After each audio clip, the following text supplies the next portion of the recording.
Hello, friends. Welcome back to another episode of I'll Call You Right Back podcast with me, your host. My name is Chad Medved. I am the host of this podcast that you're listening to right now, and I'm also very appreciative if you're here listening to us right now. I said it last week, but I'll say it again. There's thousands of podcasts, and you're here listening to this one right now, and it's very much appreciated. If you are a fan of the show, if you enjoy what I'm doing with the show, I just ask you to take a second and share it with someone you think would like it. You know, above anything else that you could do to support me doing this podcast, above buying merchandise, above joining the Patreon, above following the social medias, all I ask you to do, share this podcast with someone. Help me get the word out there a little bit more.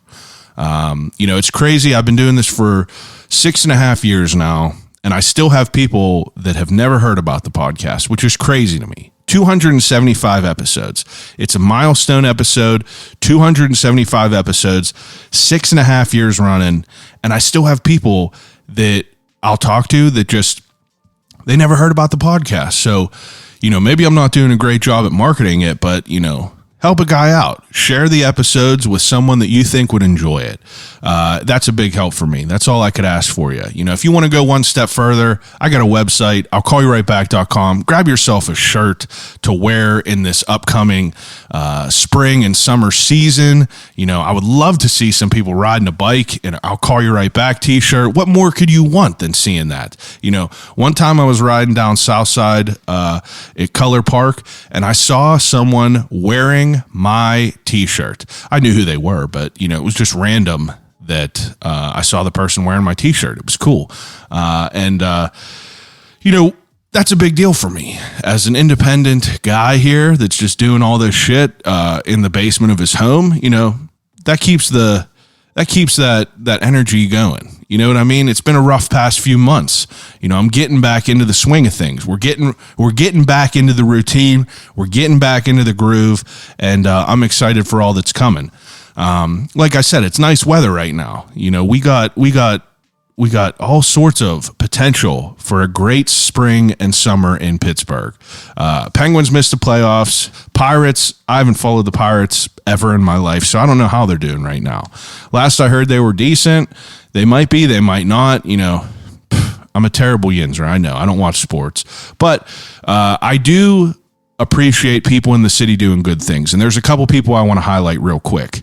If you are someone that likes to bicycle, you like to ride bikes, you like to utilize the bike trails around Pittsburgh, and you need someone to give your bike a tune-up or fix your bike, Mike Cottle at Cottle Built is taking appointments. He is a very accomplished bicycle mechanic. He has been doing it his entire life. His family had a bike shop down in Florida for years. He worked there. Ever since he's been up in Pittsburgh, he's been milling around some local bike shops. But now, Cottle Built is a local business that he started himself. He's located in the north side. You could find all of his information on Instagram at Cottle Built, COTTLEBUILT. He is taking appointments for bike tune-ups, for bike repairs. Get yours on the schedule. Get it ready for the spring and the summer, and let's get ripping out on them bike trails. It's beautiful. We got to take advantage of what Pittsburgh has to offer as far as bike lanes and bike trails. We got something special here. We really do. And I'm excited. I'm about to go get on my bike right after I'm done with this intro. So it jogged my memory to bring up Cottle Built. This is a guy who started this business very recently, probably a month and a half ago, maybe 2 months ago, and he's just ripping as an individual person. He started his own business, proud of him for it. He's been on this podcast a few times. He's very involved in the beer scene. We've talked about the beer scene. He is on the board of the Half-Ass Beer Share. And he's just an all around great guy. So I want to support him. I want you guys to support him. If you need bicycle services, hit him up at Cottle Built. He's a great guy that will take care of you. I vouch for him. Second person I want to highlight real quick before we get into this week's episode. As all Ians know, I'm a pretty big reader now. I enjoy reading. I just got done reading. What did I just get done reading? Stephen King book called The Eyes of the Dragon. Absolutely fantastic. Really, really great book. After that, just so happened to be, I was scrolling along my Instagram, And a person that I've been following for quite a while named Erin Hosfield, who is a tattooist down at Cyclops, down on the south side, posted that she was publishing a book. So obviously jumped on it, pre-ordered her book, and the online copy came out April 7th. It's called Lacuna, Chimera Part 1. It is a novel, fiction novel, that is pretty damn great so far. I am a third of the way through currently, and I am looking forward to finishing it because it's a page turner. But Erin is she's a great tattoo artist, but, beyond that, I didn't even know this about her. She's an author. So I was like, yeah, I've been reading all these books from all these other people. Like, why not start checking off some authors right in Pittsburgh? So that's what I'm doing right now. Like I said, a third of the way through it. It's a great read so far. Hop on Amazon, grab this book for her. It's called Lacuna, Chimera Part 1. You can get it right now. It's a great read. For a first-time writer, it's pretty incredible. It really is. I'm going to have her on the podcast here coming up. I just wanted to finish the book before I had her on so we could kind of talk about it in depth. And if you're someone that likes to read and follow along with all the people that I'm having on here, grab that book, read it. You probably got a few weeks before her episode pops up, so you don't get any spoilers or anything like that as we're reading the episode. One more time, it's called Lacuna, Lacuna, Chimera Part 1. Her name is Erin Hosfield, ErinHosfield. You could find this book on Amazon right now. There is a paperback copy that will be releasing in May. So just get with the times, get that book read, and then you'll be ready for the episode that we got coming up here soon. But enough about all the other great people in Pittsburgh doing local stuff. Let's highlight another great person, the guest this week. This week I sit down with Eric White, who is a chef and owner of PGH Dumplingz at PGH Dumplingz with a Z, Dumplings with a Z. Eric hit me up on Instagram a couple months ago, and he was like, hey, man, I would love to bring you some dumplings if you would want to have me on the podcast. Obviously, I said yes, had to have him on the podcast. I see a lot of people that I know who are great people. They follow him around, or they follow his social media rather. And I see him popping up at local breweries, all sorts of local businesses around the city. And he looked like he was doing great stuff. So got it on the book, had him coming over. And this guy, check it out. This guy brought me 7 different versions of dumplings. He came in with a whole big ass box filled with 7 different handmade dumplings. And I sat there and I ate all 7 of them while he told me his life story. And it's a pretty interesting one. I've said it on here numerous times before. My favorite people to talk to, artists and chefs. They always have the wildest stories, and often you would never, as they're growing up, they would never expect to be in the food industry as an adult, but somehow life takes them there, and they end up there, and some of them stay there and some of them don't. And Eric has been working in this food industry for over a decade now. He's worked at every level. He started out at Chic-Fil-A, fast food, obviously, worked through the ranks there, moved over to Market District in Giant Eagle, which he moved up the ranks there. That's more of a commercial kitchen. And then after that, he went to PF Changs, which is a chain restaurant, obviously, but worked through the ranks there as far as, worked in the kitchen, worked in the front of house, then started doing all this training. And then after he was done with PF Changs, he spent some time down there at Ironborn in the Strip. Ironborn, great pizza, and we hear all about it this week. It's a really, really interesting episode. Eric was born and raised in Pittsburgh.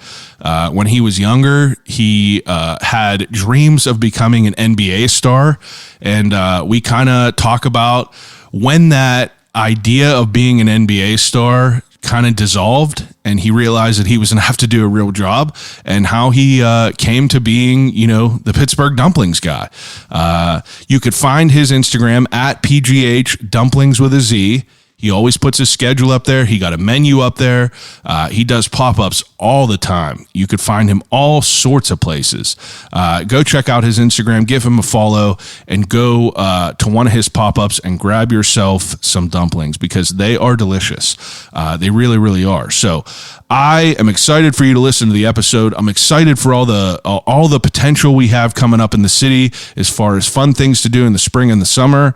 And I'm just excited all around. You know what I mean? I'm looking forward to it all. So without further ado, episode 275 of I'll Call You Right Back podcast with Eric White of Pittsburgh Dumplings.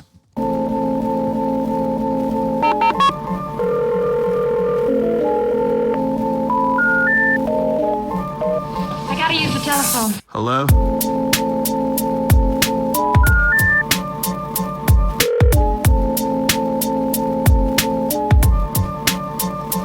Telephone. I'll call you right back. I'll call you right back. Telephone. I'll Call You Right Back podcast. I am excited about it. Toss them headphones on. Have you done a podcast before? Yeah. You have done a podcast? Yeah. Oh, yeah. So, I can talk. Okay, that's good. That's good. It's good to know. Some people are, reserved, Yeah. Yeah, I know. You don't consider yourself a reserved person? Sometimes, but like when it's stuff like this and like here's the thing, like you don't get the opportunity to talk much because like I've always been a chef. I've always worked in kitchens and I've always been managing people. So when I've talked to people, it's like, hey man, you don't mind doing this? Can you do this? So like talking like this is a little bit different than like what you're used to I can kind of be myself more. Well, this is what's cool about this podcast is because I'll talk to random people like you're saying, random chefs that people might not get to hear from, hear their story, hear their backstory, hear why they ended up in a kitchen. But whenever you do get down to the root of it and you get to talk to these people who have been in this industry for a long time, they're very passionate about it, obviously. And with that passion comes stories, it comes lessons, it comes trials and tribulations. And I don't know, it's cool to be able to have an opportunity to talk about what you're passionate about. You know what I mean? Oh yeah. Oh, absolutely. Yeah. You've always been in kitchens though? Yeah, for the most part. I was in where was it? I worked in hospitals for a little bit. I was a transporter, a surgical tech. What else was I? You're from Pittsburgh? I'm from Pittsburgh. Yeah, from Pittsburgh, born and raised. But yeah, I worked at UPMC for a little bit. Not to give them any credit, but I didn't cook there at all. But worked there, worked at Chic-Fil-A. I worked at a lot of corporate places. Yeah. And then that's where I learned kind of management skills and just talking to people, because you meet every kind of person when you work at those places. Absolutely. Good and the bad, and a lot of, in between and lower. Yeah. So when you grew up, where were you going to school at? I went to Shinley High School. Yeah. So I went to Shinley High School. All the schools I went to was mainly Hill District. Yeah. Aliowal, McKelvey, which is kind of funny because I went to Aliowal from first to third, and then I went to McKelvey for fourth and five, and then we went to West Liberty Classical Academy, actually, which is in Brookline. Not even there anymore. It used to be across from. It's closed now. Yeah, it's closed now. Okay, but it used to be. I'm 38 years old. I don't know how. You're 38? Yeah. Oh, I honestly thought I was about to ask you that next. I was gonna be like, what year did you graduate? I thought you were gonna say you were younger. No, I got those good genes. You got good genes. I did. I thought you were younger than that. 38. I would have never guessed. Yeah. So I'll be 39 this year. I'll be 39 October 20th. Wow. Yeah. My mom's 56. She's just turned 56. Oh, okay. Yeah. So 17. Yeah. So your mom had you when you're 17. So you have a smaller age gap. Is that awesome now? Oh yeah. I mean, now that when you're younger, you don't look at it Yeah. You don't think about it at all. But Yeah, now it's probably stressful when you're younger, you know, a kid raising a kid. But now it's like, you know, I had a buddy whose mother was like, you know, young when she had him. And I don't know, it's just cool because, you know, now as adults, they feel like, you know, just like an older sibling kind of. Definitely do kind of have that. Like, I talk to her about everything. That's like, cool. I mean, let me rephrase that. I don't talk to her about everything. Yeah. But I talk to her about everything. Yeah. Like, I know my little brother, so I have a 21-year-old brother. His birthday was just yesterday, actually. Okay. He's into like music. He does podcasts, actually. But he goes to Cal U.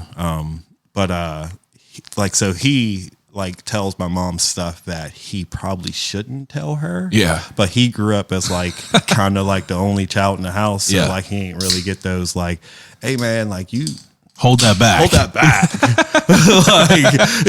like hold that back. Yeah. Like, you can't be telling mom about the other girl and then like. Well, that's cool. You got a good relationship. Yeah. Now, when you're growing up, like what kind of things are you interested in? So I played basketball, played football. Honestly, I never really thought I was going to be in cooking because like even in high school, like I was doing like the AutoCAD thing at high school and I was really good at it. But that's what I do now.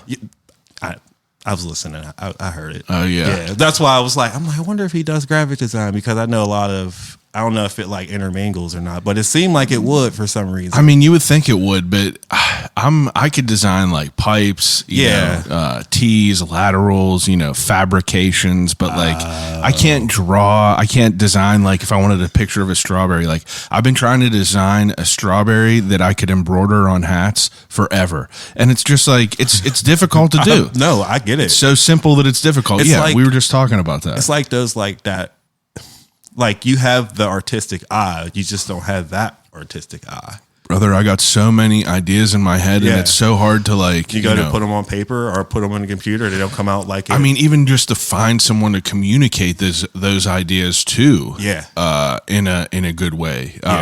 Like it's just difficult to try to like, you know, communicate to any designer what you're thinking about in your brain and hoping they kind of understand it enough. That is a great statement because that is one of the things I struggle with trying to explain to people. It's hard. So like when you're more direct, some people come off, it like comes off. It's like, man, this dude is like mad as hell. It's like, no, that's just what very I want. nitpicky. Yeah, you're just like, I'm just, you know, I know exactly kind of detailed down what I want. I feel like it would be easier for you to hear these details. Oh yeah. To try to like incorporate it. But would you say, you know, you were doing the AutoCAD stuff like you said, were you like artistic? Yeah, I always would say I was artistic. I mean, I went to school. Yeah. That's all I could really say. I got through it. Yeah. I graduated. What do you think that you wanted to do back then for a career? Like, did you have any idea? Honestly, I mean, everybody growing up, like, you know, everybody growing up in inner city think they're going to play basketball. Everybody think they're going to do some kind of sport. You were good at basketball? I was good at basketball. I wasn't like the greatest or anything, but like I was one of those people that like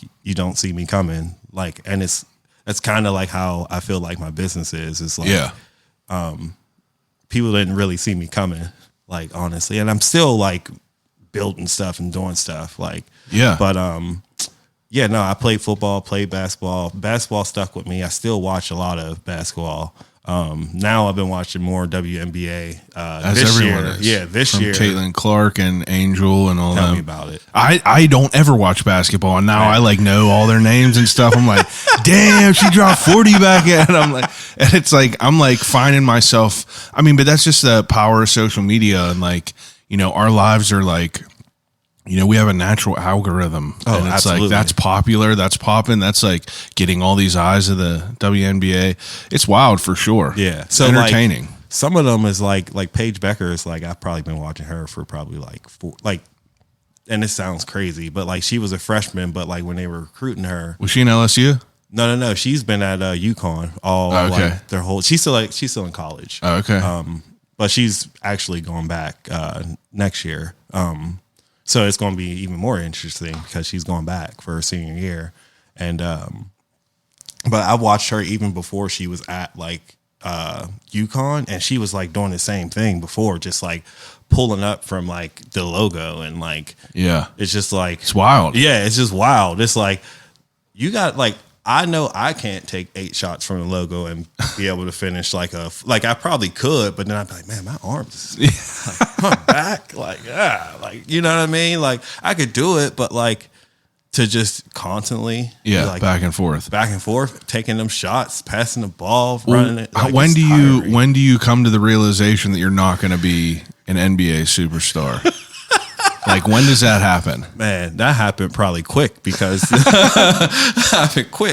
honestly, like I thought like I was going to be like a nurse or in retail or something, you know, because like I was going to CCAC for business, but I went to CCAC like right out of high school, which was a horrible idea. Yeah. I wasn't ready to go to college. I probably should have like took some time off, you know. Yeah. I didn't, you know. Did that, went to CCAC for a little bit, went for business, didn't finish, and found myself in restaurants as I was working my way in restaurants. That was your first time in a restaurant? Yeah. So, like, matter of fact, it was Wing Zone, where there's a place there called Soul Pasta on Baum now.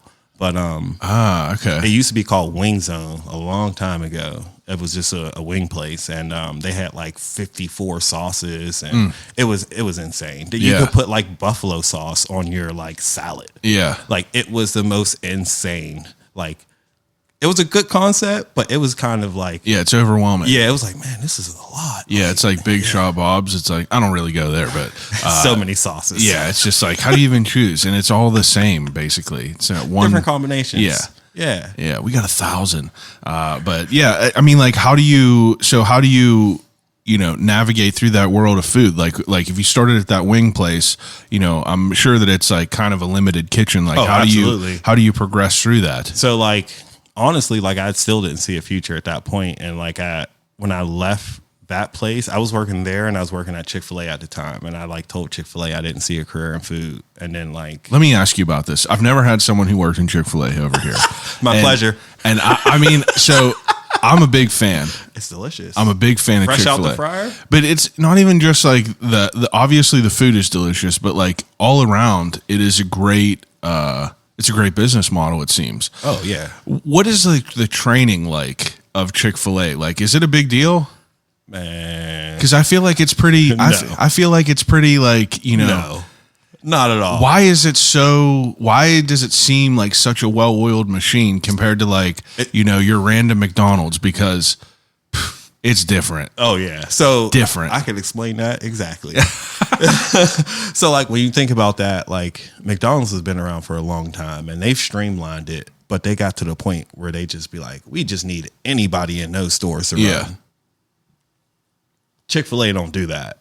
You could tell Chick-fil-A doesn't do that. Is it a rigorous interview process? Not even. I always say that I was affirmative action hire because he didn't realize, like, he was like, oh, like, he's like, yeah, like I hired this white kid. And, like, my last name is White. And I was like, they were like, the kids that were working there, they were all like, what are you talking about? Like, you mean Eric White? It's like, no, like he's a white kid, right? And I said, they were like, no, he's a black kid. And I was like, oh. And then like, that was the end. I never seen him again after that. So that's how you made your way in there. That's how I made my way in there. How long were you there? I was there for probably like 8 months, 3 months, like 3 months in. I like fucked my ankle up real bad playing basketball. Yeah. That's kind of around the time when I was like, oh yeah, basketball's not going to happen. Yeah. I was on crutches for like 3 months. So you're laid up there and it's like, what time is this? Like what year is this? Ooh. Like 2006. 2006. And how old are you then? Like what? 20? Yeah, I want to say 1920. Yeah, right around there. 1920. So at this point in time, you were just maintaining. You got regular jobs like everyone else. Still figuring it out. Yeah, just figuring it out. Yeah. I mean, I like it. I mean, that's what I did. That's what everyone does. I mean, I feel like every time I talk to people that are involved with food, that's 99.9% of their stories is just like, I ended up here because I didn't know what else I was doing. And some people just like fall in love with it completely and make it their life's work. And then some people just like, maintain through the food industry and they don't love it. They don't hate it. They just, that's their life. And that's kind of like where I'm at. I'm kind of at, I hit the turn where I'm like, all right, well, I'm like, I'm really good at it. And like, I could keep going. And it wasn't like I was good at it. It was just like, I just had the energy to put the work in to do it. Yeah. Then I like started working at places where I could just like focus on little things. Where do you go after Chick-Fil-A? So after Chick-Fil-A, where did I go after Chick-Fil-A? I'm trying to remember. Where was that? Oh, I went to, she's going to laugh at this. That was around the time I went to UPMC. So I went to UPMC, worked there as a transport. So I used to push patients around. Yeah. Man, let me tell you. It's probably crazy. I don't even. I can't even imagine. So like in Oakland, we did all 7 of the hospitals. So all of those hospitals were connected. Yeah. So like you could be in Presby and you could be like, let's say, I'm trying to think what's down there, like further down, like near like closer to Duquesne. Yeah. Not like Chatham. Yeah. So you could be like down there. And then we know where Presby is, right? Yeah. You get a call from Presby and you got to walk through the hospitals to get and you get timed on that. Oh, wow. So like you had to like stretchers, geriatric beds, like you name it, you got to push it. Like it's not a bad thing, but then when you start getting timed, then you got people like you got to wait for. And Yeah. Like, yeah. So it adds up. Yeah, it adds up. I'm sure it adds up. From there, I went into like surgical instrumentation, where we like sterilized like surgical tools. Yeah. And then I tried to do like the instrument tech thing to where we could, like where I would be in the rooms with the surgeons. But then I started hearing some horror stories about like surgeons punching people and stuff. Jesus. I'm like, yeah, I wish they would. Yeah. That'd be the last time. That's crazy. Yeah, that's what I mean. It's like, That's like a high stress environment. and that's what I mean. It's like, and my like, I ain't saying my personality don't like fit that environment, but Yeah, like, but I ain't here. you ain't gonna hit me in the face, and I'm Yeah. just gonna be like, I "Oh, know. I'm sorry, I I ain't gave you the gonna have none wrong of thing." Like, yeah, These aren't the right forceps. yeah, exactly. Sorry. Tell me which ones you wanted. Well, how long did you end up at UPMC? Oh man, I was there for 5 years. Oh, you were there for a clip. Yeah, I was there. Yeah, literally. Okay. Yeah. I was there for 5 years, and then after that, No food at this time? Like working in UPMC, or you hung the no food. I hung like the just spatula up? did stuff at home, honestly. And then, Are you a cook at home at this time? Like, are you someone that like cooks a decent amount at home? No, I cook with my one friend from time to time, but like, Yeah. I don't be. But you're not in there all the time I'm a making single man scratch at recipes. home. No, yeah. I test out stuff that Yeah, I got yeah, to, yeah. but like I'm a single man at home. Man. Understandable. I got a freezer full of stuff. I'm just trying to gauge like your cuisine level at this point because Yeah, like yeah. the dumplings that you brought, they look crazy, and I'm sure we'll get to like how you got to that point. Oh, but yeah. I wanted to know, you know, at So this point, if you're at home that are like, you know, if you're at home making some crazy stuff at that time. Oh no, I was literally just making like regular stuff. Like, mac Do you and move back cheese into and- food after UPMC? Yeah. So after UPMC, I got back into food. That's when I like went to culinary school. I went for like 3 months, but like it closed. What, Le Cordon Bleu. okay, Not yeah, Art yeah. Institute. I hear nightmares. I About know. Art Institute. Le Cordon Bleu, you went there and then it closed while you were there? So So I went for 3 months and it closed the next year. And then the messed up part. Oh man, I remember this. I remember the guy and everything. He said, he goes, you know, if you would have started a month later, we could have helped you. And I'm like, oh, Yeah, that's insane. Like- So what, you're just screwed? yeah. So at that point, I'm just screwed. And then I'm like working at Advanced Auto Parts. And then that's when I make the shift to get back into food big time. And I like, well, I'm gonna just go work at PF Changs. Oh, you worked at Chang's? How now? I mean, This is when it started, actually. Yeah. like all that stuff. Well, when are you like? Is it overwhelming for you to get back in there? Because like No. Chick-Fil-A, I feel like that's some sort of like speed, but I feel like a big ass chain kitchen like that, is that a big deal? No, because like I literally started off doing dim sum. I guess so. Yeah. So like I was literally just in the back with headphones on, full and stuff All day. all day. And then the chef at the time is now the chef at Ritual House. His Oh. name is Edwin Smith. And as a matter of fact, he was also the chef at Monterey Bay too. Oh, okay. And also my assistant now, Amber, she actually worked for him too. So my assistant trained me at PF Changs. Wow. Ed hired me in like pantry before my assistant even like was working there. And then I left, went to Giant Eagle. Doing what? I was a gourmet chef at Giant Eagle. I was a team leader at Giant Eagle. What, like a market district? Yeah. So I literally went into the market district, and this is another thing. You're like, oh my God, you're meeting all these people so fast. So yeah, that's crazy. So then there's this, I went to this group interview at Market District, and it was just, we sit in the room and just two people interview us. And the two people that was on the panel, one girl, Sarah Boyer, she works at Ironborn. She's like, matter of fact, she's like, she was on like a Women of Pizza podcast, and she like Vegas pie. If you ever had the Vegas pie down there, she came in second in the Northeast with that pizza. Ah, okay. That was last year. I haven't talked to her to see what she placed, or I haven't looked to see what she placed this year. But she was one of the people on the panel at the time. Like, she was big with market districts like gelato and baked goods, and like her posters was on the wall, like on the coolers and the freezers. How do you decide to get in with? How do you decide to pursue Giant Eagle? A friend that I was working with at PF Changs, she was like, "Oh, you should go up there. Like, they're like, it's supposed to be really easy. Like, you know." So I went over. Now, are you working at like a big warehouse that like distributes to all the market districts? I was working like in the market, Settlers Ridge Market District. Okay. So like I was working up there, and it's crazy in there. It's crazy. So like when it first opened, what year was that? There. 2000. I want to say 2000. I want to say 2009, 2012. I want to say around there. Yeah, in that pocket. Yeah. Okay. That's wild. I mean, like, it's an overwhelming store for anyone that is like that goes to the Settlers Ridge Market District. Like, that's like a legit like wild over there. So you start out in Market District. What are you starting out doing there? So I started out. So I thought I was just a prep cook when I started out there, because like mentally, like I was at the point where I was like, well, I'm not really a chef, but like I can do stuff. Yeah. And, like I know you've been in the kitchen. I've been in the kitchen, but like, so like, but then like I remember we got paid every week. It was amazing. It was the only job I ever got paid every week. I had one job where I got paid every week. It's so nice. It is nice, but I feel like getting paid every 2 weeks is like, you know, I don't know. It's a wash, because if you get paid every week, you feel like you can never hold it up because you don't get that huge paycheck. But then by the time you get that huge paycheck, you're paying the card off, you're paying all that. Yeah. I know exactly what you mean. Damned if you do, damn. But robbing a Peter to pay Paul. So, I mean, like, if you were, I mean, would you say at that point that you were like, you know, pretty all right in the kitchen?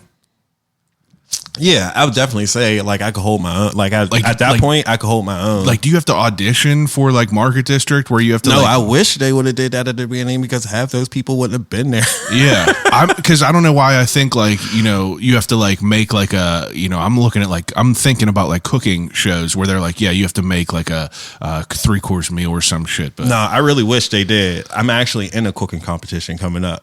Oh, you're in one now? Yeah. Well, it's May 3rd out in Washington County. It's called the Running of the Wolves. It's where they so it's a lamb farm or a sheep farm. Yeah. And he sells like whole like goats to people in the city. He's like one of the only places that like you can get a whole goat from. What's his place called?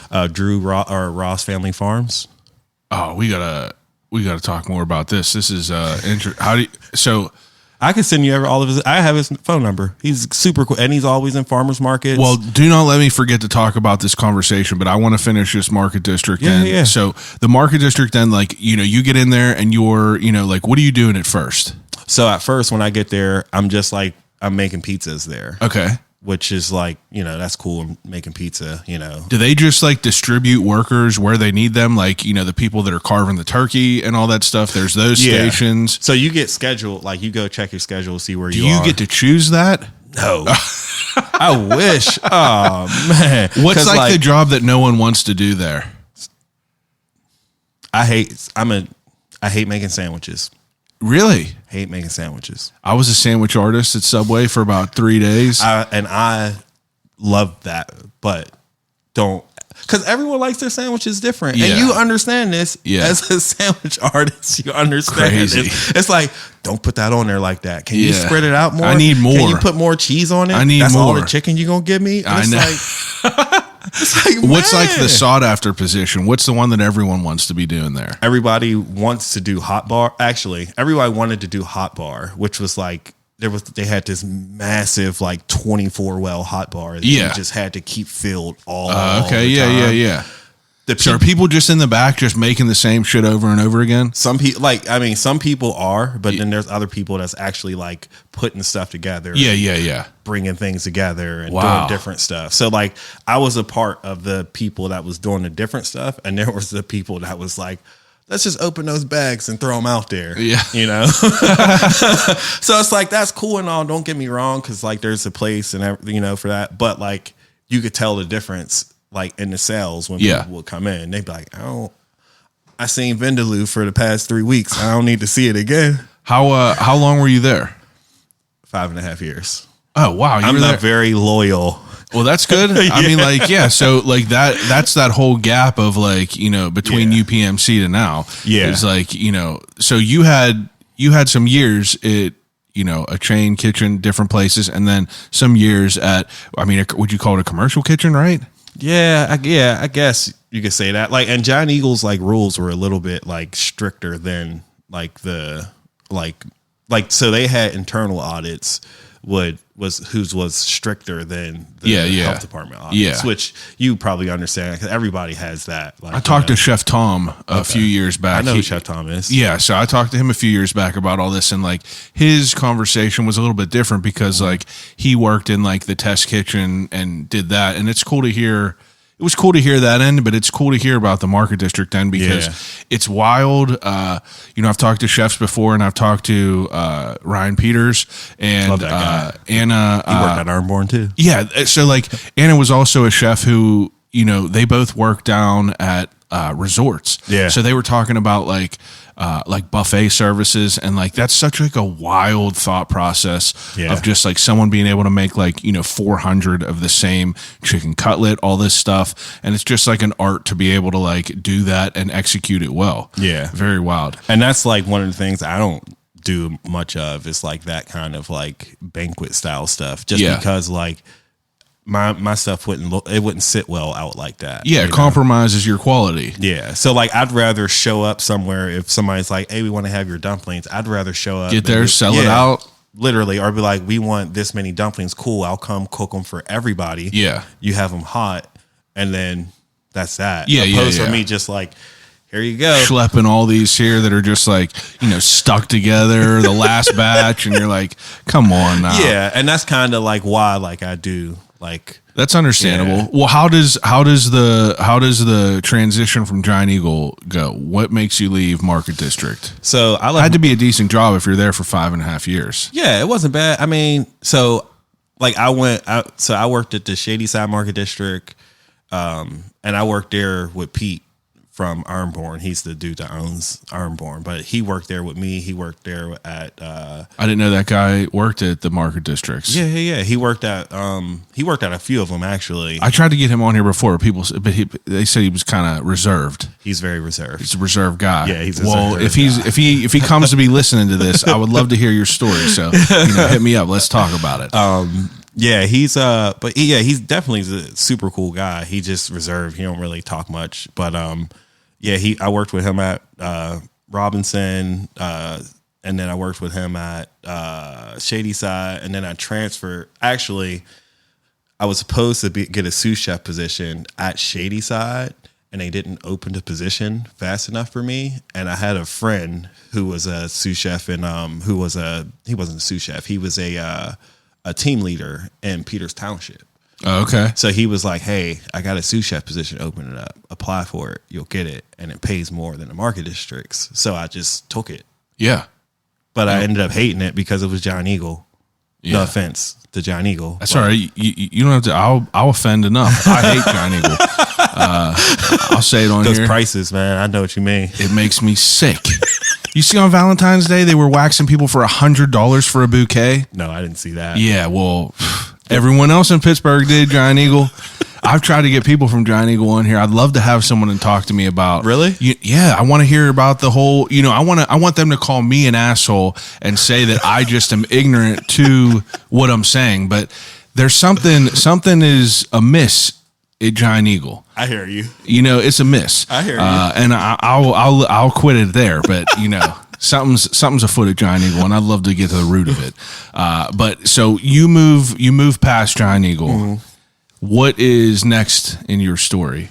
So next was that was actually PF Changs after Giant Eagle. Okay. So the chef that hired me the first time at that PF Changs in Robinson, he was there still, and he was like, "Hey, I need a sous chef." Oh, so Changs was after your time at Giant Eagle. Ah, okay. So Giant Eagle kind of like, so I ain't even gonna lie, like Giant Eagle's internal audits helped a lot. Yeah, tightened you up. Yeah, because like you get to like ask questions, you're more like in the moment. Because when you go to restaurants, like you might not be able to be in the moment. Like it might be like somebody else in the moment or something. So like it might be too crazy to be able to have a moment. So that's kind of like the trade-off. I kind of like, we'll give Giant Eagle credit for that, for tightening you up there. Yeah. We'll give you credit for that. And then honestly, like when I got to PF Changs, I didn't even think I was going to make it the first year. You were just back there folding dumplings? Let me tell you, like I was a sous chef at the time. Yeah. So my first day out of training was Mother's Day. Oh my God. So you're just getting slapped with orders. And then I couldn't walk cook at the time. I didn't know this station called Drama. I didn't know. What is that? Let me tell you. It's literally what it sounds like. The people that are overwhelmed, these are the people that are like battening down the hatches and like getting it done. Place your order. Like if you're ordering beef and broccoli from me and you go, I want beef and broccoli, no ginger, add water, chestnuts, corn, and extra garlic. That person is putting that extra dish together in there so they can give it to the wok cook to cook. Yeah. And there's a meat side and there's a veggie side. Wow. So then you think about that. When I say that, there's ways you play off of things. So like the company didn't always like do it as well, but we would have to plan for new items. So we would map it out. So like if you wanted a fried rice, everything would be in a row. If you wanted lo mein, all 6 items are right there. Yeah. Like if you wanted like a street noodle, all 17 ingredients was the first you have 2 it rows. placed logistically. Yeah. So just like that's the kind of stuff I started moving into more of at PF Changs. But then like when they started finding out that I could wok cook and I could fold dumplings and I could work front of the house and all this stuff, then I started opening them. So I started going to like, I lived in Buffalo, Akron, Missouri, Texas. Oh, wow. Yeah. So that's where so you're moving around opening PF Changs. Yeah. Like opening them, training staff. And that's kind of like where I kind of like learned a lot of like, not even just like this, like. Yeah. But just like the whole business of it all. Yeah. Wow. Just like training staff, like how much it costs to like front cost to like restaurants, like just stuff like that. Little stupid costs you may not think of, like even like little health department stuff or little tricks for like dish machines, like just all that little stuff. But you had a crash course in this to eventually help, your business in the long run. Now, at this point in time, did you know that you wanted to open your own spot at all? Yes, because when I first started PF Changs as a sous chef, I said I was going to give myself 2 years. Yeah. And I ended up being there for almost 6. And what, was it just not, you weren't at that point for you yet? 2 years in? Oh, man. If I would have tried to open a place 2 years in, I probably would have been shut down like the next year. Because I wasn't ready. I was still young, still like doing like crazy stuff. Well, you're getting educated going to all these different places. So that's super cool that you could have that silver lining through all that bullshit you had to deal with. And I had like a stint at PF Changs where I wasn't sure if I was going to be there or not because I broke my jaw. Like my heart went to AFib and like I passed out. Yeah. I passed out walking in the Giant Eagle and Crafton. Jesus. So like Crafton Ingram? Yeah. Yeah, I was right there. I lived right there. So that Giant Eagle right there, I literally walked. I worked at Advanced Auto Parts actually. Oh my God! So literally, I've been there a couple times. I probably helped you. Yeah, I've been there a couple times. We lived there for like 6 years. So you just were walking in, and you just passed out. Literally, is walking in. I was partying the night before, and I wasn't taking care of myself. Yeah. Shout out to whoever I was with that day. That was a great day. But I like remember parking. I had a Ford Focus at the time. I was driving in, like pulled into that parking spot. Like, it was a parking spot so you could see the Advanced Auto Park sign. I remember everything. Get out, everything just starts going bright, and I like just hit the ground. Wow. Broke my jaw on this side. My jaw was wired shut. Jesus. Drove myself to urgent care in Robinson. Oh my God. And then when I got to urgent care, they were more panicked than I was. So I'm sitting there and I'm like, they're like, you don't feel that? I'm like, oh, like, no. I'm like, my jaw hurt a little bit, but I don't know what you're talking about. This, like, your chest is like pounding. I'm like, okay. Jeez. So then they call a ambulance, and the ambulance takes me to AGH, and I'm at AGH for a week on a cardiac unit, and I can't leave the floor. And then I'm off of work for 3 months, and I have like a heart monitor I have to wear. Yeah, so that like kind of dissolves that at PF Changs, like, you know. Yeah, so like understandable. So like after that, but like the good thing was like I was still open to restaurants. I was still like, after when I went back, I just jumped right back in. My jaw was still wired shut. So think about this: my jaw's wired shut, and I'm like calling checks still. Yeah, it's like Kanye through the wire. Literally, that's how it was. Yeah. So like, there's a lot of things. I literally say I lost 3 years of my life at PF Changs, which is not in a bad way. It's just the work that I did. Yeah. Like, I mean, but you know, it's paying off. On the flip side, that's what I'm saying. On the flip side, I mean, that's like an education that you were, you know, getting paid to really do, you know, and that's real life experience, which is, you know, it's worth its weight in gold compared to what you learn in school. Oh, absolutely. I mean, anyone that I've ever talked to, very rarely are they like, everything I learned in school was like, I had to go to school for what it was. Yeah. You know, it's crazy to think about that. I mean, a lot of the people that I know, a lot of the people that I'm like, that I work with, like, some of them, they smarter than me. Yeah. Some of them don't have degrees. Some of them have degrees. Exactly. Some of the people that have degrees aren't that smart. Exactly. It's just like, a piece of paper. It's just a piece of paper. Well, how does it go from, you know, your time after Chang's, you know, like what year is this then? So after Chang's, that's when 2000, it was right before, no, it wasn't right before COVID. It was like 2016, 2017. Okay. I was in Buffalo, and that was the last year I was at PF Changs, and I was like thinking, I was like, man, I got to do something else. And Ironborn was actually in the works of opening he was looking for a location, and I was like, well, what if you, like, he was opening a takeout location. The Etna spot. Yeah. Or Millville. Yeah. So I managed the Millville location. Oh, okay. A while. Like, it was like managed by like Sarah, Ethan, there was like Dan McGee. There was a whole bunch of people at the beginning. Like, I had Dan on here. Yeah. So it was a whole bunch. Love that guy. Actually, I'm supposed to be going to Lorelei on the 18th. Oh, yeah? Yeah. So like, I haven't been there yet. I got to get down there. So excited. That's, I mean, so Ironborn, the one in Millville, was open first. Yeah. Do you remember that was like 2018? I want to say somewhere around there. It was around there. Yeah. And how do you get linked up with him? Just because you knew him through the Market District stuff? So yeah, I knew him, and we kind of like lived together, like not lived together, but we lived in Emerald Gardens. Actually. Oh yeah. So like we worked at Market District. We lived like close by each other, so we were just kind of just like close. And like I wanted to come back home, but I didn't want to work for PF Chang. So this is kind of just like, well. So you were hustling pizzas. Yeah. Now, you enjoy making pizzas? Yeah, I mean, I feel like that those would be fun to make, kind of. They are actually, because like it's hard work. Yeah, and it's just like it's a lot of manual labor because like it's Detroit style. The pans are heavy. You got to oil them. You're lifting stuff. You're waiting for fermentation. So like that part of it is strenuous. So like that part of it kind of take a person that's just like, if you're willing to push yourself, bite down and do it. Yeah, just like, oh well, I got to do it anyway. Like I guess I got to make 6 batches of dough today. Yeah, like.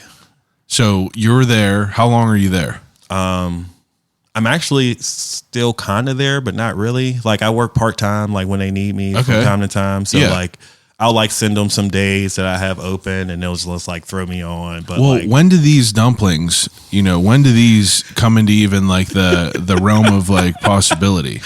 So, honestly, they came, I want to say like I was probably, when did I leave Ironborn? 3 years ago? Yeah, I left Ironborn. Well, not left, but like Yeah, dropped 2020, down, 2021. So like I started created the LLC, and I was Why dumplings though? Like, where's that idea? You just wanted to do that? I mean, I can make them really fast. I'm really good at it. Like I just got a machine to make the wrappers now. I saw those. Yeah, so like I mean, it's just something that like every culture has a dumpling. Yeah. And like I'm starting to meet people that's like, oh, you should make this, you should make that. Like I've been talking to people. There's a guy that was in the shared kitchen that I was in, and he was like, you should make this one that's like, and it sounds so good. It's like roasted chicken and lamb. It's both already cooked, but it's like chopped and put in there with like he said like ground onion. And I'm like, oh. Yeah, it sounds good. It sounds good. And he said it's like a bao bun almost. Yeah. But it's like not like yeasty. And I'm like, oh, I might have to make one of these. Well, so like, the idea of dumplings, like, it's interesting because what is the idea? You said you created the LLC. At that time when you created the LLC, were you thinking like, oh, I want a brick and mortar, or I'm going to do pop-ups? So I'm more frozen right now. I'm still on the fence like about a brick and mortar or like a truck or a trailer right now. But this was the idea that you wanted to do in the beginning. You had plans to make a bunch of different dumplings and just sell varieties at different places. Yep. Literally, that was it. I literally just wanted to like do them different than what we're seeing, like what we're normally seeing. So like if I ask you like, what kind of dumplings you like, you're just going to say pork, shrimp, veggie. Yeah. Like 100%. Like, you know what I mean? You don't really have other options of that. Exactly. But like now you want a lemon pepper shrimp dumpling, you make it. Yeah, it's like I got that. Yeah. You want coconut chicken? I got that. You want salmon? I got What's that. this one right here with this sauce on it? Oh, the spicy chicken. I'm going to eat this one right now. What should I dump it in a sauce? Oh, yeah. Which one? The yellow one. Yellow sauce? Yeah, the yellow one. Okay. You'll love that one. Okay, I'm going to toss this in here. See that right there. Obviously, the people that are listening to this are missing out on all the goodness. Absolutely. Okay.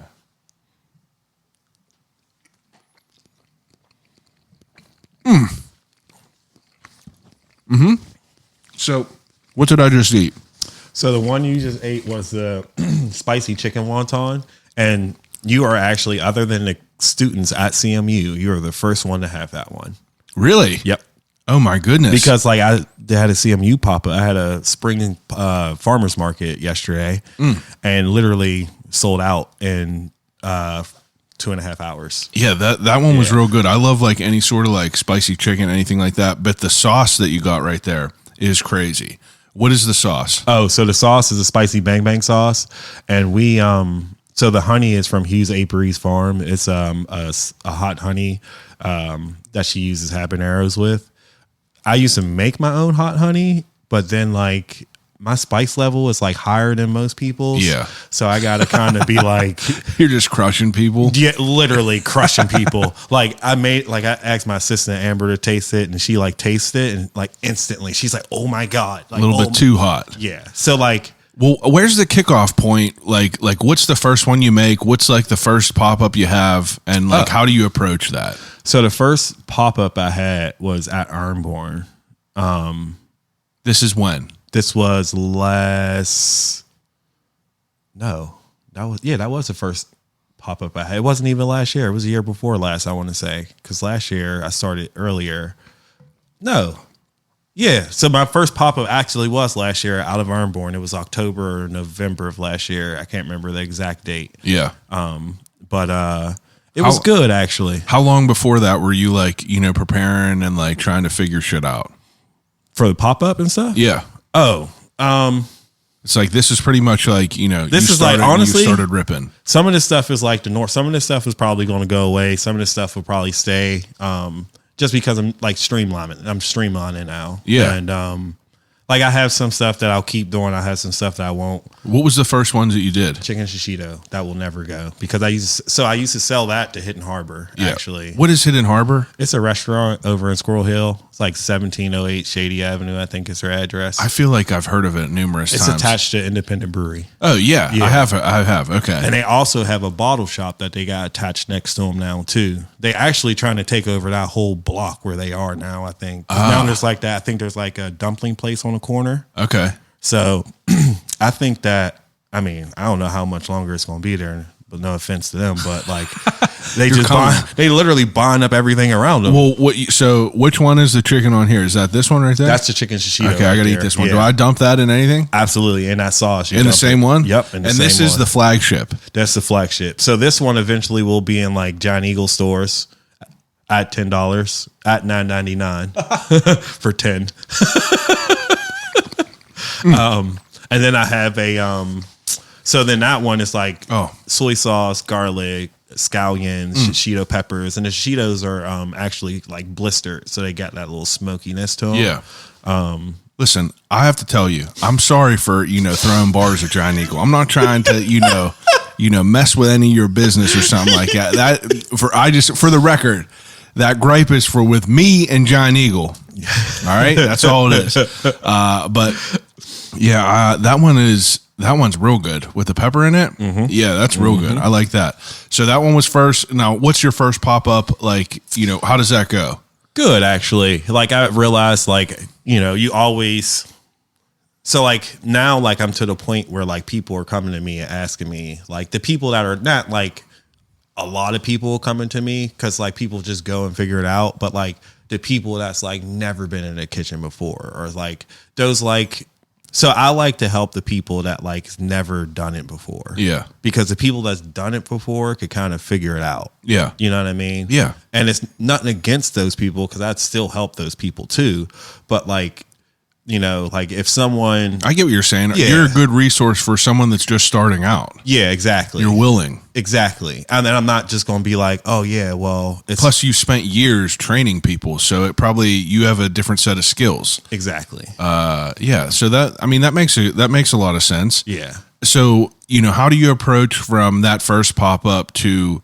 your mindset as far as your business? So where's the name come from? I feel like, people really, Pittsburgh Dumplings, right? Yeah. Now, do you go by PGH Dumplingz or Pittsburgh Dumplings? So my LLC is PGH Dumplingz, but I did trademark Pittsburgh Dumplings too. Okay. Yeah. So you accept either way? Either way. Just as long as people are talking about it. Yeah, exactly. That's it. Yeah. I mean, like, it's funny because like I just did something with Hal P. Klein, and he was like, he's like, I really wanted to, like, we're doing this big dumpling article and I can't do a dumpling article without having you in it. And it's called Pittsburgh Dumplings. Like the article is like Pittsburgh Dumplings thing. I'm going to have to charge you for that one. But it's like you expanding into like all these different flavors, all these different things. Like, what's your process as far as like a chef in that way? Like, how do you approach what makes it on the menu, what doesn't make it, and your mindset and how you approach that? So most of the time, I truly like go back to like stuff that I'm like, man, that was so good. Like when like, oh, you remember that dish? Or like, so like the coconut chicken one. Where's it at? Which one? It's that one right there. All right, what do I dip it in? This one again? Yep. Coconut chicken. Oh, hold on. Uh-oh. So it has, there's Thai basil, there's corn, jalapeno, coconut milk, roasted bell pepper. Yeah. And so that's on Hidden Harbor's menu right now. And the other one, I don't have the other one here because I probably have like 600 of them, I think, in the kitchen right now. Or we just finished folding them, actually. Spicy mushroom and black bean is the other one that I sell to them, but that's not on. You brought me 7 different ones today. Yeah, but I still have other ones. I know, but that's what I mean. Like you brought just 7 today. That like it was just light work. How many other ones do you have? Honey chicken, I got crab wontons, cheese wontons, orange cream wontons, Jesus. vegan cheese wontons, vegan orange cream wontons, s'mores. What's your mindset like approaching the vegan end of things? Because like, you know, in today's world, more people are conscious and health selective, like, you know, diet selective like that. You know, how do you approach that whole set of standards? Are you taught that in your time at Market District or PF Changs where it could like translate? Yeah. So PF Changs, they're the restriction menus are kind of like you just like put some stuff in the computer and then it just like populates it for you. So like if you went into PF Changs and was like, I got a shellfish allergy, they'll put it in a computer and it gives you everything you can have. Man, I have to just interrupt and tell you about this. There's a movie I just watched the other day and it's called Boiling Point. Okay. It's with, you ever see Snatch, the movie Snatch? Yeah.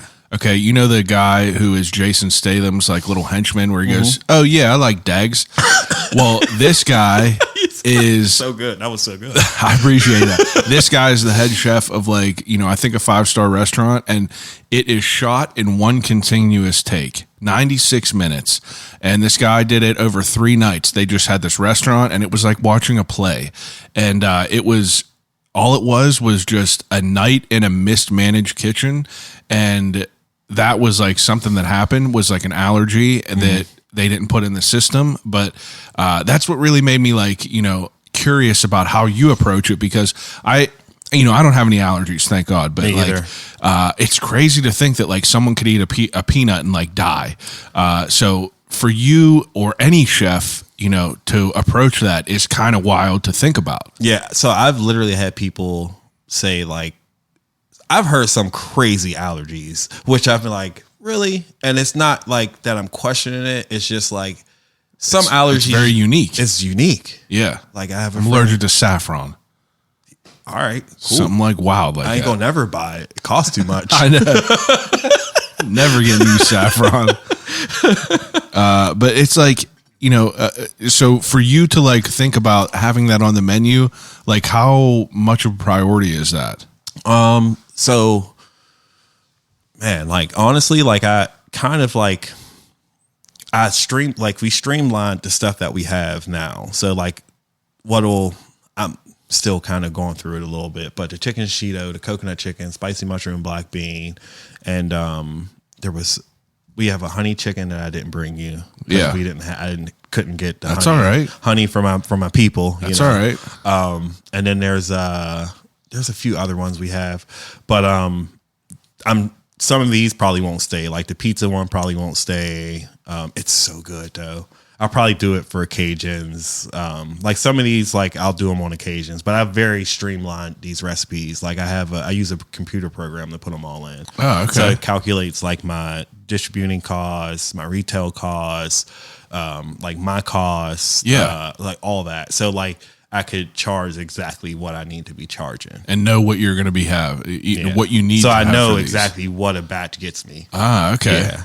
That's interesting. And which one of these is was it a vegan one? The vegan one is that one right there. And what's in there? Black bean and it's a chickpea. No, that one is chickpea. Chickpea, mushroom, and corn. And this one, what do I dump it? This one or this one? It's vegan. So, but you're not vegan. So I'm not vegan. Don't get in either one of those. Honestly. All right, I'm gonna try this one too. I'm gonna take this off for you because go ahead.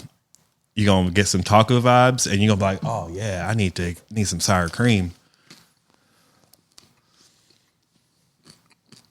Oh yeah, I like that. Yeah. So someone has just bought that from like this. I let people try it in the kitchen. And this girl was like, "Can I buy that from you as a dip?" Like she's literally just gonna use it as a dip. Yeah. So actually that's actually named after a friend of mine's who's a bartender at Low Lav. Her name is Samantha Doozy, but yeah, man, that one was good. I asked her. I said, "What do you eat as a like?" I always ask vegans what they eat, and if you ask vegans what they eat, it's different for everybody. I know, and that's what's so fascinating. I know people that are vegans. I know people that are like gluten free. There's someone who runs a local ice cream business. Mm-hmm. She's like kind of low key, but once she gets to that point, she's going to come on here, but she's like gluten free. I always see her sharing like, you know, different recipes, different places that carry this because like of people that need to know where this is, people that are, restricted to their eating habits. So I don't know. It's always just like fascinating to kind of like learn about how, people enjoy food whenever they have these restrictions. What do you eat? What do you enjoy to eat? What's your favorite type of stuff? And that's exactly what I do. And like there's a guy who makes chicken and gnocchi vegan soup. Really? Let me tell you. Where's this at? Katatui. I've never even heard of that. He's like a food trailer, and like they're like a nonprofit. Yeah. So like it's like a donation thing, and they you could pledge like X amount, But yeah. then they do this thing like if you adopt a cat from like this program that they work with, if you find their food truck, then you eat for free for a year. Wow. Yeah. That's wild. Wherever you find them, they'll just feed you for free. I love stuff like that. Yeah. And like they're super cool. Like they're both super cool, and they make bao buns too. Yeah, those are real good. I talked to him about it at Hope Haven Farm Sanctuary last year, and he was telling me like we were just talking about like the sizes, and he was like, "Oh, I make all of mine." Like he was saying he makes his about 180 grams or something, and I make mine's all like small, like 40 grams. And he was like, he like looked at me like, "You make that many of them?" Yeah, I know. I mean, it got to be crazy. So like, once you're obviously like, you got your feet under you now a little bit, and you're, doing all these different pop-ups and everything. So how do you, what's the learning curve with that scale? Like how many of these are you making at a time? Like what's a batch of these? So now we're making like, some of these batches we're making like 20-pound batches. So like a 20-pound batch might take like 4 hours to fold. How many of those do you think that would make? Oh, I could tell you exactly. It makes probably of the spicy mushroom, it makes 550. Oh, wow. Yeah. So you were hand folding these. We still do. Well, what's that machine you just bought? It just makes the wrapper. What do you mean the wrapper? So it literally so I make the dough. Yeah. And I put it through the top. And it cuts it out into the small pieces for you. Circles. Oh, shit. 60 per minute. I know, but like how long does that take you to do now? Oh, I just buy the wrappers right okay. now. I used to when I first started, I literally for Hitting Harbor, I used to roll every single one out. That got to be so crazy. I used to use a sheeter. I used to roll them out by hand, and then like the sheeter broke. So then I was like, oh. It just can't be sustainable to do that. It is to a point. But you have to like get to that point to make, and I'll be there, but it just takes some time. That's all. So this machine that you bought now, what, this, so you can make the dough and it's just going to spit out these little perfect circles. Yeah. So the idea of that machine is we're going to use it we're going to do it totally different. So like you're used to seeing, you go to the grocery stores, you see dumpling wrappers. That's cool. Like we're trying to do like different plays on wrappers. So we're going to still do the wrappers, but we're going to do like all vegan wrappers with like red wrappers, blue wrappers. So we're going to be using like, like products like strawberries or whatever to like make it red or like, I like that. Just stuff like that. So like you have some more creative freedom. Yeah. Yeah. So we could do like a purple one and use like the beets or black whatever. And yellow. Come on. Exactly. Black and yellow dumplings. We've already talked about making tie-dye wrappers. Let's go. So like, yeah. That's cool. I mean, like, I like that. That's cool. That's like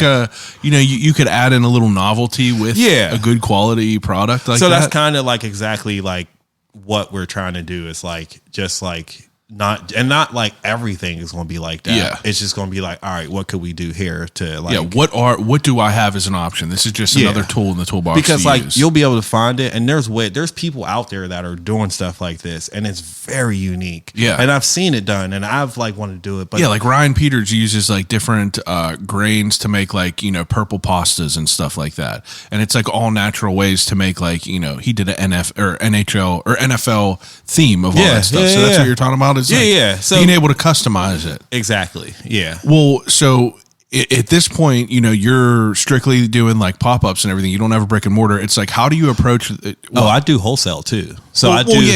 Excuse me. I don't mean just do pop-ups like that. But like what I'm saying is like, you don't have a restaurant for people to like come to every day. So how do you, how do you manage the schedule of getting your name involved with where people are, food trucks, things like that? It's like, how do you get your name in the ring as a new, I don't know, food vendor? Honestly, I feel like a lot of people. You know what I mean? Like that's kind of like part of it, but like the other part of it is just like, I mean, for a long time, like when I was working for like, other places, PF Changs, stuff like that, like you kind of have to, like, you can be yourself to a point. You know what I mean? So like now, like people are able to see who I am as a person. Yeah. Behind the business. Yeah, you're good at communicating. Yeah. Rather than being the mad scientist in the kitchen, exactly, you have a different set of skills where you can communicate along with this. Exactly. Yeah. So your average day of a pop-up, like what is, like what does that entail? Like how many hours are you there usually? Like what do you just bring all this shit in coolers and like you heat everything up there? Yep. What do you use to heat up? Like what kind of stove you got? So I actually just upgraded to a much better one, but I was using the little Sterno camp burners. Yeah. That's what I was using. I love it. That's what I was using. I was using 4 of them, but like they don't, as you know, if you're trying to cook for a mass amount of people, they're not going to do the job. Yeah. They'll do the job over time. Yeah, you can make it work, but it's not. And that's what we've been doing, is making it work. Now, like, we've just upgraded to something better to be able to do it, like do the pop-up thing. The next upgrade will be like either brick and mortar trailer or food truck. I was hoping, like, I talked to the people down at Nova. I was like, man, if I could get down, because it's like kind of like a galley thing. And I was like, man, if I could have got in there, like I would have made a killing in there. But like, I just didn't reach out in time. Yeah, because they do like, year tenures or something like that, right? Well, I'm not even like, so he just started all that stuff. Oh, They're all his I'm concepts. thinking a Federal Galley. You're thinking Federal Galley. Okay, Yeah. So like, but Federal Galley is now Papa J's. Or not Federal Galley. That's Smallman Galley. It's Papa J's now. Oh, really? Yeah. That's not there anymore? Yeah, Smallman Galley's not there no more. Yeah. I didn't even know. You see, I need to get my shit together. Yeah, I do. I need to get my shit together. Okay, so I mean, like at this point though, like what are your goals? Obviously you're getting there. I see you popping up all the time. I see you like, on social media all the time. What are your goals? My goals are honestly to try to like either right now I think I want a brick and mortar, but then I also think I want a trailer. And I say that because I still like doing the pop-ups. Yeah. So if I get a brick and mortar, that just means I have a place to prep more so, because I'm trying to move more. Are you in a commercial kitchen now? Yeah. How was your I'm actually about to experience? move my commercial kitchen. Not really sure where yet, but like I'm in the process of moving. I mean, what's that? I mean, it's probably not ideal, but like, do you like that situation that you have, or it's all right? Like I wish it was a little bit better. Yeah, but and like have like a home base where you can like have your shit. So are you basically like bringing in your tools and shit every time? No. Oh, okay. I got my stuff there. Okay. If I had to do that, yeah, it'd be crazy. I'm like, hey man, I'm leaving my stuff here today. If y'all gonna do what y'all gotta do. Yeah. And that's just kind of how, like, so even this is like about the pop-ups, like the health department frowns upon the pop-ups. Yeah. And this is funny. Like you'll probably hear, I don't know if you'll even hear this from any, or if you ever, a lot of people don't know this, but the pop-ups at like breweries where you like do your tent and the stuff like that, they frown upon it. Yeah. But if I did that at a farmer's market, go ahead. It's okay. Yeah. Why is that? I don't know. That's interesting. And I asked the guy, and I told and that's the thing with me being open.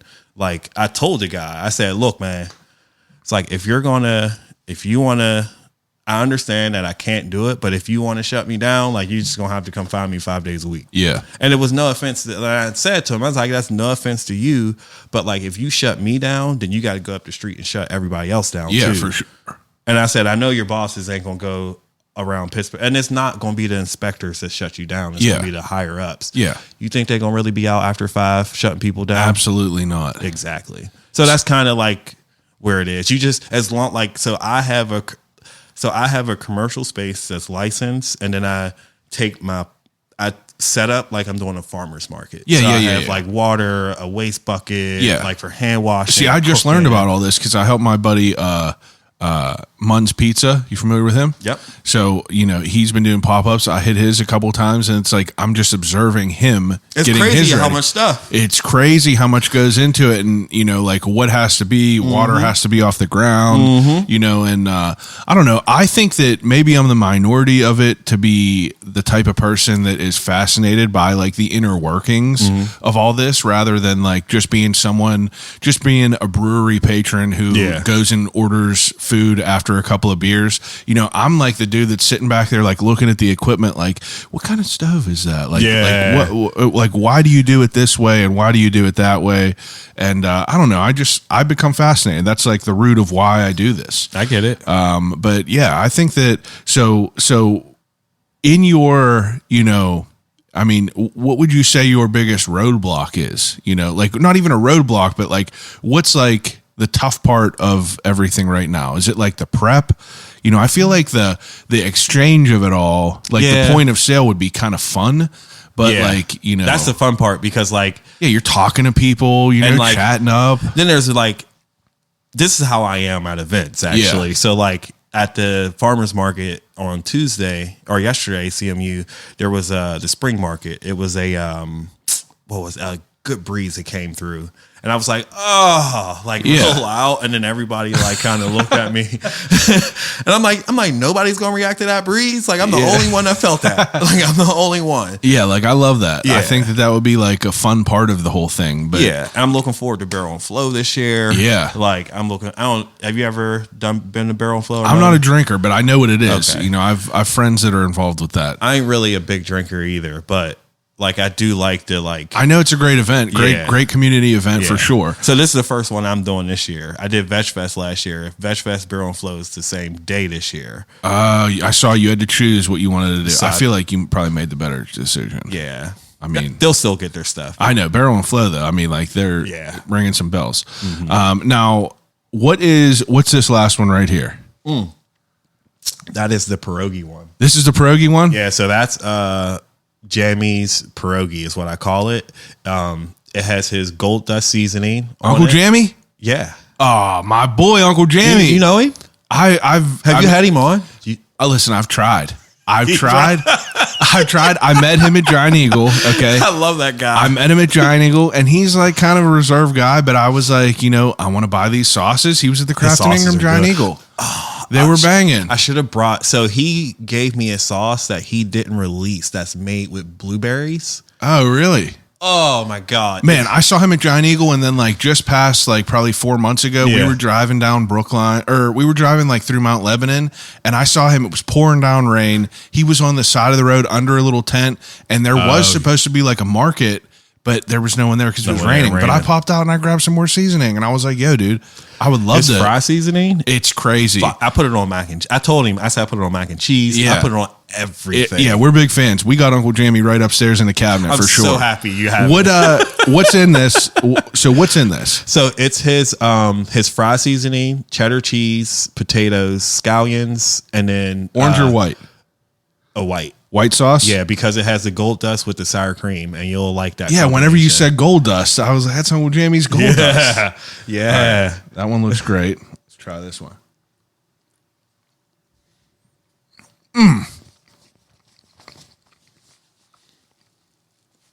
I mean, that's pretty good. Yeah. Whenever you said you were bringing pierogies, I didn't know what you meant, but that's a good one. And I'm actually trying to like do like a bow with like his Bridge City one, or Bridge City rub. I think I know what it is. I got them all. What now? What's your preferred? Because you got dumplings with like you got steamed dumplings, and then you got some fried dumplings here. Now, what do you prefer? What's that one I got there? I don't remember what that one This is. is a pizza one? I think that's a pizza. This is a pizza one. Yeah, I already ate one of these before. I have to make sure. I'll put that in again, but I'm gonna eat this pizza one again. But like, what do you like usually? Me, like the dumpling wise. Honestly, like I like mine like pan fried. I do like them fried, but like it depends on what it is. Like for me, like cheese wontons with duck sauce. Like I make duck sauce too, but like I got to make more duck sauce. Man, the pizza one is banging. That's like an upscaled pizza roll. Yeah. I love that. That's exactly what we were. So in that pizza one, I like the texture of it inside. Baked half of the pepperoni. So it's like 2.5 pounds of pepperoni is like baked in the oven. So you get that cup. Yeah. And then I took all the grease from it. And then I like just put it on like in a hotel pan, and then I cut it like it was like a broth for a soup dumpling, saturated in grease, and then all the good stuff. And I folded the grease into the mix, so like as they fry, and that's you why like it's go to so eat good. them, they get like little pops of grease. I love it. That one's good. What's this last one? You said this one was that is like it's like a white pizza, so it's like tomato, ricotta, cheese, garlic. I'm finishing this last one. What size? Yellow or the white? I would go no sauce on that. No honestly. sauce. All right, we got this one. Look how beautiful that is.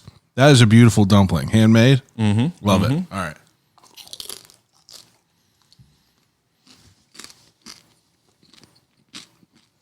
I mean, you brought seven bangers. Nice. Now, of the 7 that I had, if I had to choose what I enjoyed the most, the chicken shishito has to be up there. Yeah. But a tie, though, is the pierogi one. For real? I swear, the pierogi one was banging. And I liked it because, like, sometimes if you get a handmade pierogi around here, it's very, very thick. Yes. Way too thick. The noodle's too thick. I would prefer to have 50 of them compared to, like, 10, nice. thick ass, over steroid Mrs. T's style where it's like, and don't get me wrong, I love a Mrs. T's pierogi. I get it. But sometimes the noodles are too big. I like that it's a thin noodle. That's what I like about dumplings the most. Even some mandu is like too thick of a noodle sometimes. Yeah. But a dumpling, good stuff. Got it. I mean, they were all good. The buffalo chicken one or the spicy chicken one, that one's good too. But the sauce is something not to dismiss. Yeah. The sauces are crazy. And I have what's the other? Lemon garlic chicken. I have lemon pepper. I literally sold it. We just folded those today. The lemon garlic chicken. What doesn't sell well for you? Like, what do you think people don't like?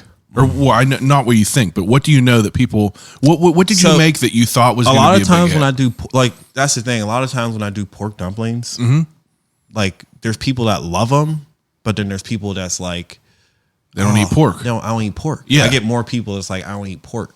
So that's why I don't do as much pork dumplings. That makes sense. Yes, but I do the pork dumplings for Ritual House.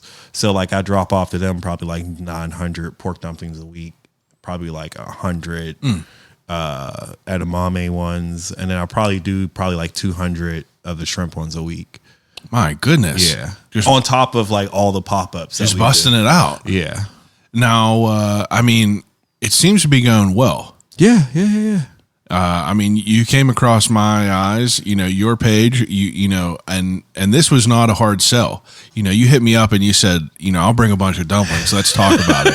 But it's cool to hear because like you asked me about, we're doing this this food month. We had Dagny, who has a brick and mortar. It's more like a grab and go style. Yeah. You've been in there before? No. But Sarah actually told me about it. Got to check that place out. She's killing it. But then you have you, who's like a pop-up, sort of restaurant. I mean, I guess technically you're a restaurant, right? A food vendor. So my like facility is like my permits and stuff are like processor permits. Okay. So like or a food processor if you want to get technical.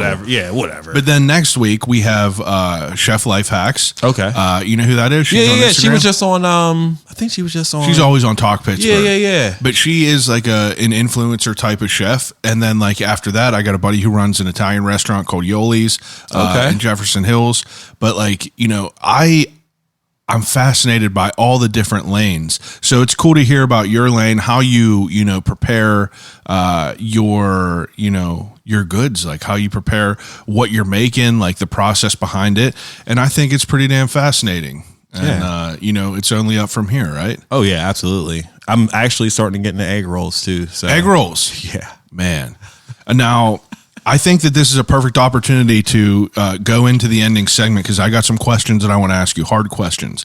Okay, so the ending segment that I do with everyone is an ending segment called Desert Island Questions.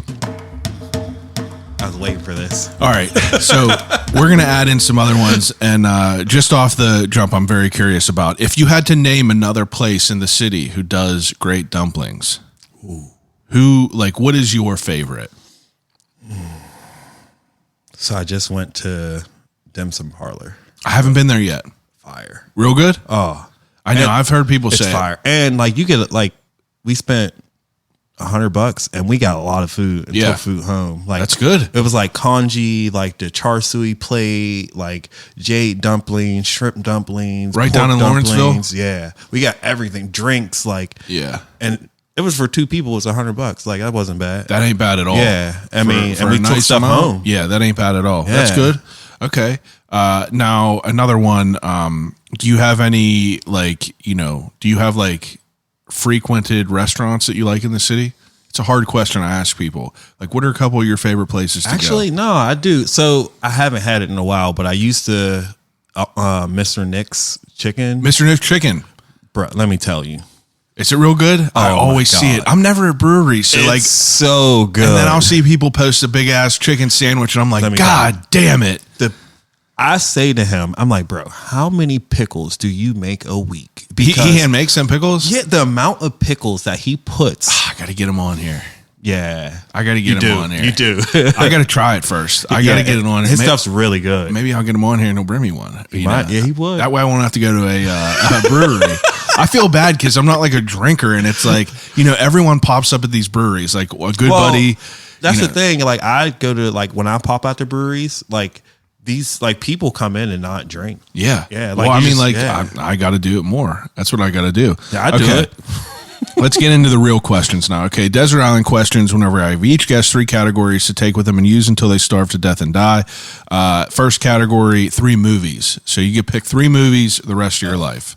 Oh, over and over again. Step Brothers. Yeah, Talladega Nights. Paid in Full. Nope, not Paid in Full. That would be like it's going to be Above the Rim. I would think that would be. I would rather watch Above the Rim a bunch more times than Paid in Full. Absolutely. Yeah. That's a good one. Yeah. Step Brothers, fantastic. Talladega Nights, I was not the biggest fan of whenever I watched it back in the day, but I got to revisit it. You do. I know. I feel like I got to revisit it. I think it got better with time. I know. People have picked it on here numerous times, so I got to revisit it. And you can't really beat John C. Reilly and Will Ferrell. Absolutely not. Okay. Second question. Do you read it all ever? Yeah. If you had to pick a favorite book. Favorite book. Doesn't matter if you were from a kid, from an adult, if you had to pick a favorite book.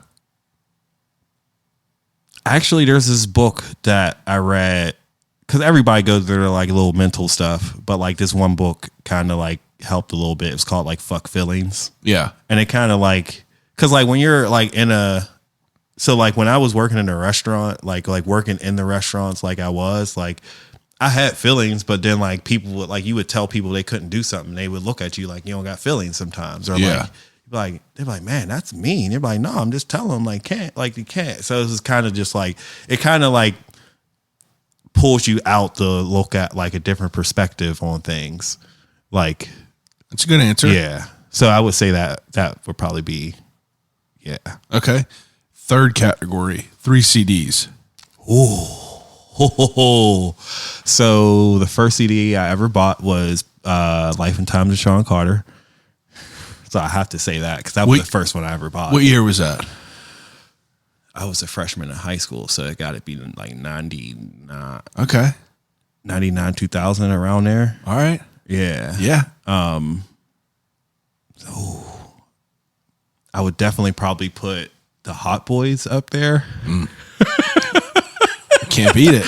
And then someone was just throwing bars at Lil Wayne because he had a teleprompter on his stage while he was performing. Sometimes. Yeah, but he also has literally 5,000 songs. It's and they're all bangers. So it's realistically, how many songs does Lil Wayne have that you could sing along to? I could never remember all that. But there was a whole Reddit post of people being like, this is bullshit. He's using a teleprompter. And you're like, what? You know, how many shows? Let the man live. Let him live. How many blunts do you think Lil Wayne has smoked? How? Enough. You know, it's crazy. Hot Boys, good choice. What would be my third one? Hot Boys. What would be my third one? I would probably say I've been listening to like a lot of Hoosier. Hoosier? Yeah, it's weird, right? Random. I don't know if I've ever listened to it. Really? What kind of music? He's like, I don't even know what you would like put on it. That church song, Take Me to Church. Oh, that's him. That guy. That's Hoosier. Oh, I never knew how to pronounce his name. Yeah. Hozier. Yeah, I think that's how you pronounce it. Okay. I butcher a lot of names. That's fine. Too. That's fine. I know who you're talking about now. Yeah, he had a new song that just came out. Oh, I know that. Yeah, I don't know. I just hear it because of the shit that people post on Instagram and TikTok. If I see it enough, then I'll listen to it. If I see people talk about a movie enough, then I'll see it. You know, that's kind of like what I'm like. Yeah. I try to put it off until it's like jammed in my face as much as it could be, and then one of my friends was like that. Well, she passed away in February, but she was the same way. No, it's all good. She was the same way. She would be like, oh, everybody's talking about it, so it just makes me not want to see it. Yeah, like Game of Thrones. Never watched Game of Thrones. People are like, what? And I'm just like, yeah. I almost like being the one who doesn't. It got to the point where it was just kind of like, all right, this is like overhyped. Yeah. Then like you start seeing Aaron Rodgers in the background and stuff. Like Aaron Rodgers. Did that really happen? Yeah. Like in the later seasons, they start casting people as just like soldier number one. You're like, wait a minute. Keep it. That's Aaron Rodgers behind that Lannister. Keep it. Yeah. Okay. Third to last question. Death row meal. Death row meal, you get a last meal before you're put to death. You get an appetizer, a main course, and a dessert. Ooh. So, my appetizer. Can I pick a sandwich for my appetizer? Yeah, you can pick anything. All right. So, this is like I've been eating this thing for a long time. It's this buffalo chicken hoagie from like, who makes this? Like Cafe Milano and all of them. So they make this like buffalo chicken hoagie, but like buffalo fries and like they make like this like, I found out what the recipe to their sauce is. I ain't gonna put them out there like That's that. Fine. But it's like it's chili paste and something else, I'll tell you.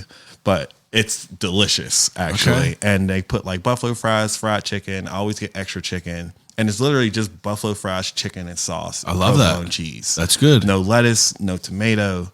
Just all of those toppings. I love a buffalo chicken. That's and it's like, super spicy too. I'm like a buffalo chicken. That's like usually my go-to. If places have a buffalo chicken sandwich or, you know, a buffalo chicken salad, that's like my default. I don't think there's any Franks in this buffalo either. That's there might be a little bit. That's all right. But like, it's fire. Like, it's delicious. You said Cafe Milano has it. Yeah. I have to go. I was just, that's the one right in Bloomfield, like going up to Bloomfield, right? Or no, that's No. What's the other one? So there was a big thing at the thing that happened to Duquesne. The dude that did it was a big thing years ago. Yeah. But it was they have one on, where's the one downtown? I want to say it's where all the Richard Deschamps restaurants is. Yeah. I can't remember what's like the actual. What is that place called? That's next to it. I can't remember what it's called. That's all right, but it's down there. Okay, people will know if they know. Absolutely. What about a main course? Main course, I'd probably go. I'd probably go. This is gonna sound crazy. It's a Singapore street noodle. Oh yeah, from Pussy's Garden.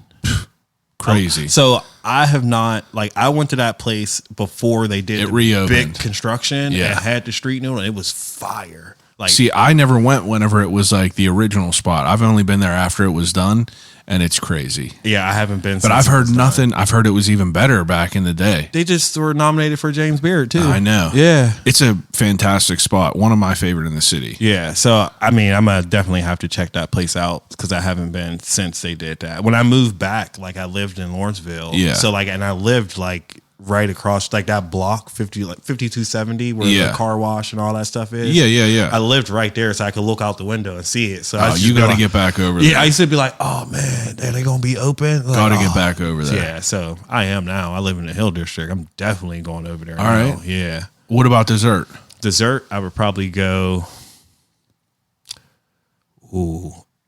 Driftwood cruffins. At least 4 of them.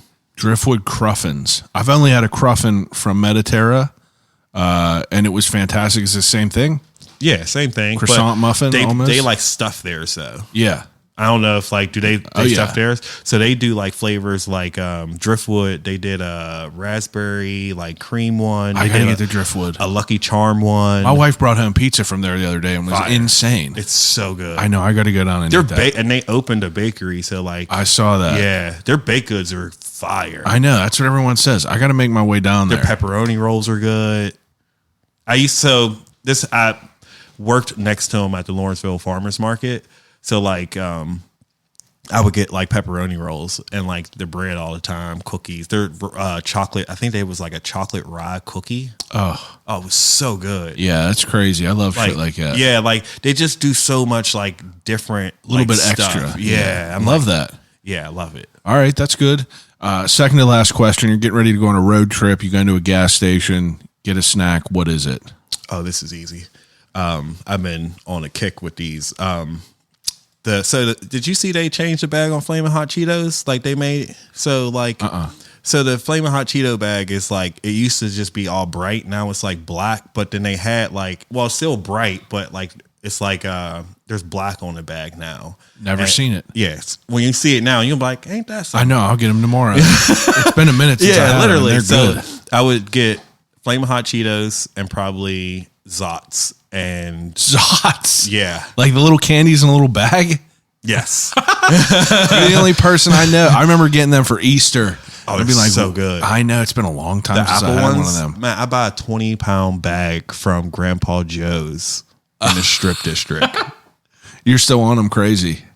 Absolutely. I got to get some Zots. My face right now? I got to get some Zots. We were just at this crazy place called Mr. Ed's Elephant Museum. It was on the way to Harrisburg. We were out there to see a concert, but this place was like all old candy, penny candy, shit like that. Wild. But they had, Zots there, Warheads, the old school shit that like, Zero bars, T-Berry gum. Do you remember the gum? Like this might be, I was in elementary school when this shit was, I used to sneak out in elementary school to buy this gum. Full disclosure. Center Avenue in the 90s had, there was a candy shop that had this like, we called it statue gum, but it was like a orange packet that had like a smiley face. It was like a Chinese smiley face with a hat on it. And this gum was so damn hard. Huh. Yeah, I'll have to send you a picture of it or something. I gotta Google it or something. But like, I think it was called like Fortune Gum or something, and it was like cheap as hell. And like they would always take it from us in school, and we just go buy more. That's what you loved. Yeah, skipping school for some Fortune Gum. Classic. All right, last question: if you could have a conversation with anyone alive or dead, who would it be and why? Ooh.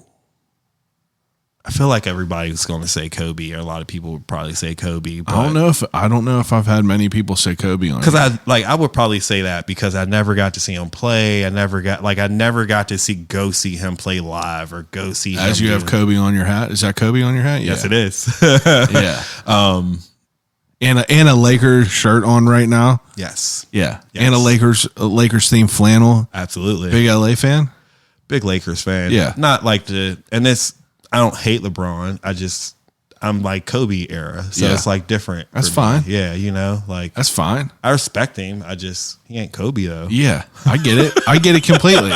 Kobe is a good answer. Yeah. I would probably say Kobe. And the only reason why I say that is because even to just be able to just go see, I got to see Steph Curry play in October. Oh, so that was great. Yeah, he had 38 points. Like that's crazy. It was like a blink of an eye. You look up, it's like, man, he got 32 points. He had 32 points in the first half. That's ridiculous. Yeah, exactly. Did you see that video of him just bouncing a ball and like seeing the dead floorboard? Yeah. Yeah. Wow. That's crazy. Crazy. You're like, how does that even happen? It's the craziest thing. And like, I always try and like put like perspective on like the stuff that they do. Cause like, you know, like they make a lot of money, Yeah. you know, for sure. But it's like, you gotta sacrifice a lot to get to that point. For sure. It's like, He wasn't with me shooting in the gym. Like, for real. Exactly. Like that dude was in there for hours and hours and hours. It's like, yeah. Ridiculous. Yeah. And it's like, and when you like knowing like, like you said, you played football. Yeah. So like you probably like come across people that's like, you know, made it or whatever. And then like, you know, they start to like change, but it's in a good way because they can't be doing the stuff they used to do. Like, For you know what I sure. mean? Like, it just is what it is. Now, some people still do some of that stuff. But. Yeah, some people still do.